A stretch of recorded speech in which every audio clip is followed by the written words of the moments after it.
really hard to know how to even start these sorts of videos. Obviously I normally sit here and say hi, welcome back to my channel and all of that sort of stuff, but it just doesn't really feel like I need to do that sort of introduction, and I've literally just picked up my camera and sort of wanted to talk to you about what's been going on. I wasn't really sure if I was going to film this. I think I thought that posting about it on Instagram was enough, and that would make me feel better and would hopefully make other people around me feel better, and would just kind of like be the thing that I could say and then move on from. But it hasn't really been like that. I think I felt instant relief when I posted about it on Instagram, but then yeah, I'm still struggling with it, and I guess I feel like I just want to share it in a video. And I have been asked quite a lot of questions, not like invasive questions, but I've been asked quite a lot of questions about what happened, and I guess I kind of just want to explain to you guys what happened and talk about it. So let me go back to the beginning. Obviously you've probably read the title of this video, and I'm not going to repeat around the bush with it, but I had a miscarriage, and it will be 2 weeks today, literally to the hour that I had a miscarriage, and it sucked like big time. So I'd only known that I was pregnant for about a week, if not slightly more. It might have been about 10 days. And I found out I was pregnant, and I was still really early days. So I was around 5.5 weeks. And yeah, I was still kind of quite shocked and excited. But if you've been pregnant before, or you've had like a positive pregnancy test before, you will just kind of know that no matter how much you tell yourself you don't want to get excited and you don't want to plan anything, you've already planned an entire lifetime with that baby in your head. You just can't help it, and that was definitely the case for me. If you haven't followed me for a long time, I have had a miscarriage in the past, and I've also had an ectopic pregnancy, which resulted in me having a laparoscopy, I think I'm saying it right, where they removed my left fallopian tube, and it ruptured, and it was all very serious and life-threatening, and I'm very lucky to be here today. So yeah, I only have one tube, and I have experienced loss before, but it just feels so much different this time because we were trying for this baby, and we really wanted it. And not that we didn't want any others, but it was just like we were just completely in the right place to be trying for one. We just got married, and I was finally ready to, like, psychologically ready to kind of get back into the world of trying for a baby and being pregnant and things, because having an ectopic pregnancy that ruptured is a very traumatic experience, and one that I never really want to experience again. And once you have had an ectopic pregnancy, you are quite likely, or I think your percentage goes up quite a bit, to have another one. And obviously I only have one tube, and I want that tube to survive and be able to give me another child. And I just didn't want to end up in hospital and have like life-threatening surgery or anything like that again. So yeah, I was definitely back in a place where I felt like I was ready to tackle those sorts of things should that come my way. So bearing in mind that I have only got one tube, my fertility rate does go down slightly. It's not a great deal, but it definitely goes down slightly. So I wasn't expecting to fall pregnant very quickly, but we were actually only properly trying for like 2 or 3 months. And I fell pregnant, so I was really shocked that it happened so quickly. And yeah, I was just like absolutely just so happy and nervous, and yeah, and I told Scott, and he was really happy. And we hadn't really told anyone because obviously it was still such early days, and we were gonna actually tell our friends and family after we'd had an early scan. So because I'd had the ectopic, I was due to have an early scan to make sure that the baby was growing in the right place and everything was okay, and that would have been when I was bang on 6 weeks pregnant. So we were going to tell our close friends and close family on that day when we knew that it was kind of like a bit more safe, and then obviously I would have announced it to everybody else a bit later on.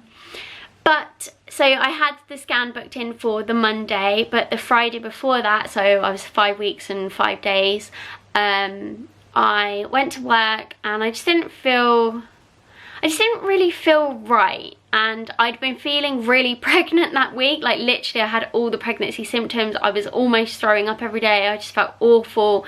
I was absolutely shattered and my boobs were like rocks. But that particular day I woke up and I didn't have any of those symptoms, and I just felt really weird.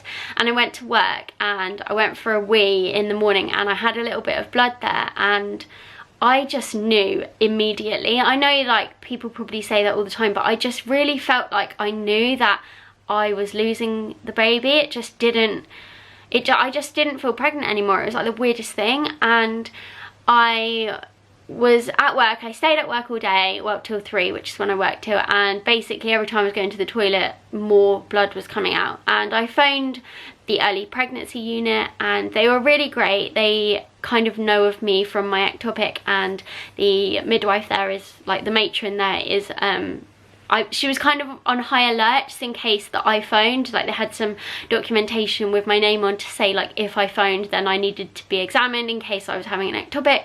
So they were really good, but they did say that they would basically wait a few hours and see what happens and see what sort of pain I was in, because I wasn't really in a lot of pain then. And then by the time we got home on the Friday, we were meant to be at our friend's engagement party, and yeah, the bleeding was a lot worse. I was like going through pads and I was in pain, not severely, but it was just like quite bad quite bad period pain. So luckily my sister was meant to have Harry anyway, so she had Harry. We had to tell her that obviously we were pregnant and that we were perhaps losing the baby, which was a really horrible thing because I really wanted to tell our friends and family, especially my sister, she's like my best friend, but I wanted to tell them when I was pregnant and when I was really happy, and I had to tell her that I was pregnant, but I probably wasn't going to be for much longer because I just knew. But everyone was really positive. She was really positive. They took Harry for us luckily that night, and Scott and I headed to the hospital because they wanted to see if they could examine me. So I was examined on the Friday night, and she was actually quite positive and said that my cervix looks like it was quite closed and she couldn't see any active bleeding. So that was a good sign, and it kind of gave me like a tiny glimmer of hope, which looking back now I kind of wish I didn't have, but I guess it's just the way it is, and she was just doing her job. She didn't tell me either way, but she just said that that's a good sign. And then when we got home, the pain was just getting so much worse. I just thought, there's no way that I'm not actively bleeding. There's so much coming out. Yeah, so I finally took some paracetamol and it kind of eased off a bit, and I managed to get to sleep. I don't know how because I was crying my eyes out, but yeah, I managed to get to sleep. Yeah, so I basically had to go through the whole weekend not really knowing 100% that I was miscarrying, but pretty much knowing in my head that I was, which was really hard. Like, it was just the weirdest thing. I was still booked in for the scan on the Monday, but there was no one in the hospital to scan me over the weekend, so I had to wait the Saturday and Sunday, and we took Harry to see the Grinch, which was so cute, but I was just sort of sat there uncomfortably and just in my head knowing that I'm sat down in a cinema with a bunch of people who are just going about their everyday lives, and I'm sitting here losing a baby. It was like, I don't know, it's just like the most surreal thing, and I just found it quite hard to kind of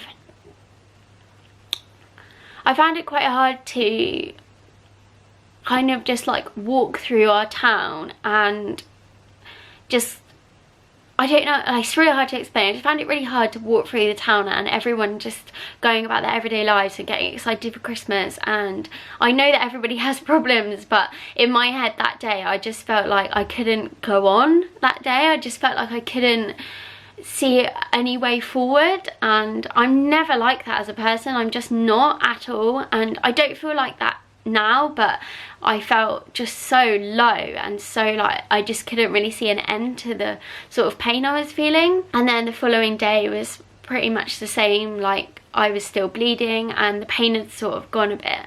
And then it got to the Monday and we were booked in for our scan, and yeah, so we got to the hospital and I did a urine sample, and the nurse took a pregnancy test which came back negative, and And so she said to me, look, the pregnancy test has come back negative, but your urine is really, really diluted because you've obviously been drinking too much. So she said, I want to do a scan anyway, and we obviously need to scan and make sure that there's nothing where it shouldn't be, i.e. that the baby is not in your tube or something like that. So yeah, it was hard because there was a screen in front of me with nothing on it basically, and she obviously did an internal scan, which is uncomfortable, and I was sore anyway because obviously I was miscarrying. And yeah, she had a good look around in there and she saw my ovaries. She said that they looked really healthy and she could see where I'd ovulated from, and there was nothing there. There was no baby in the sac and there was no baby in my tube. So I'd definitely 100% had a full miscarriage, and it was shit.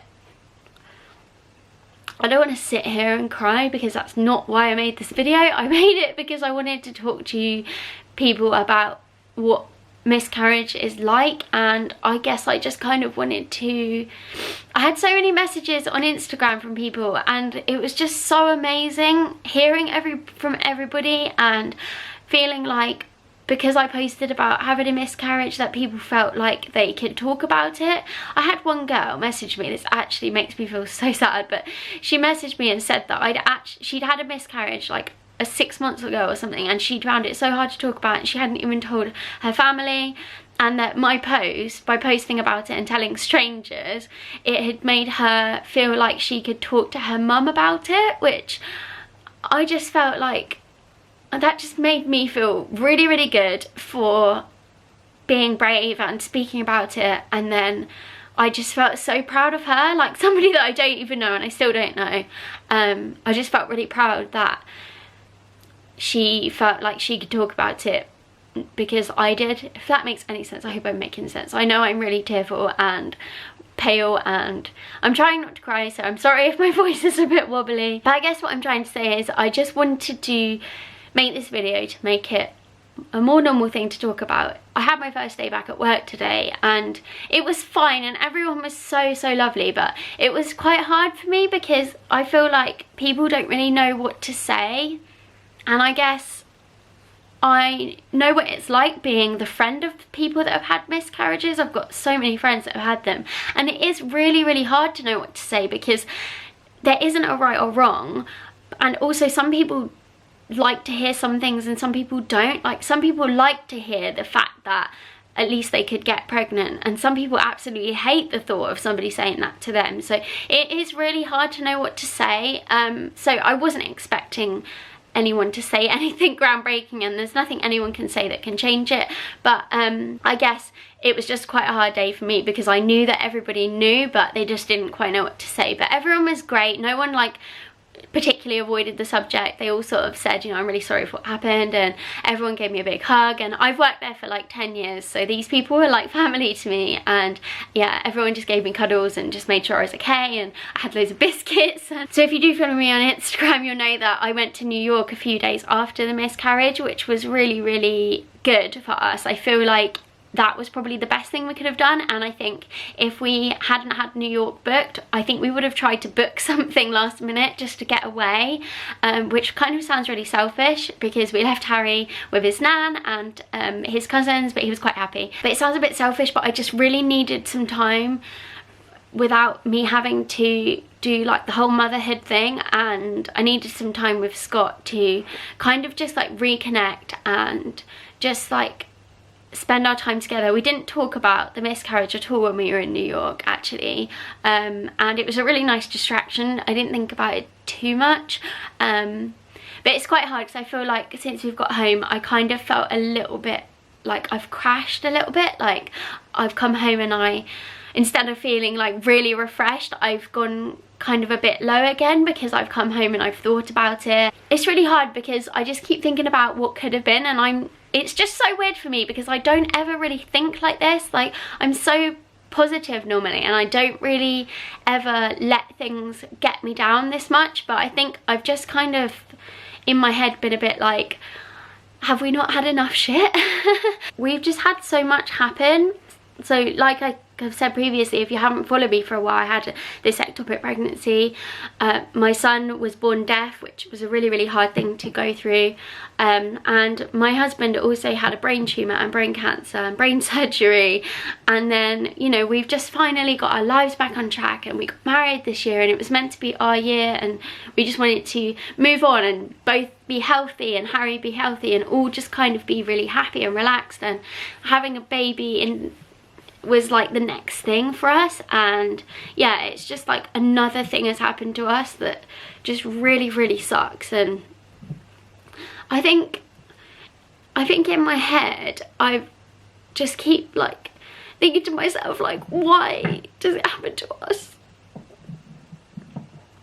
Somebody said to me at work actually today that they think that you know, there's obviously a reason why these things happen, and I'm obviously strong enough to cope with these things, which I know I am. I like 100% am. I am a strong person, and I don't need anybody to tell me that.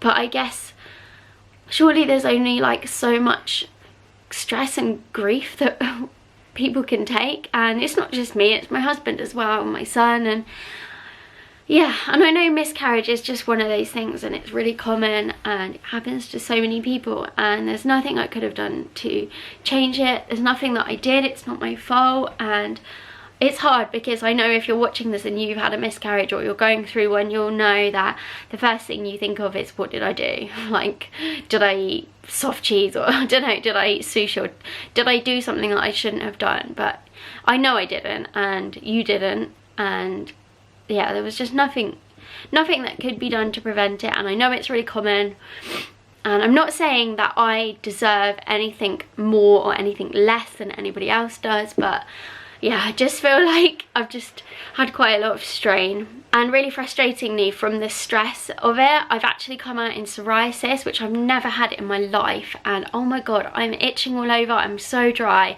I'm really lucky that it's not too visible on like my main areas, but I have got a bit on my face, on my cheeks, around my hairline. It's so sore.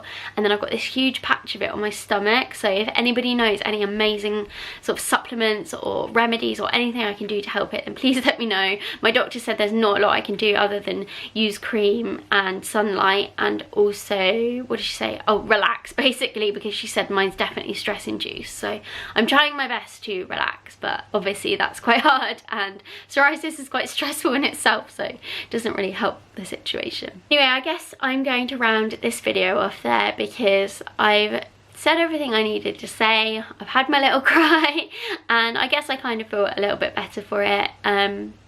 I'm still in my head thinking, am I ever going to post this video? But I'm hopefully going to do it. I feel like when I edit it, it's going to be quite a hard one to sort of imagine being out there online. But if you're watching this, I guess I've posted it, and I hope that it's either helped you or informed you, or I don't know.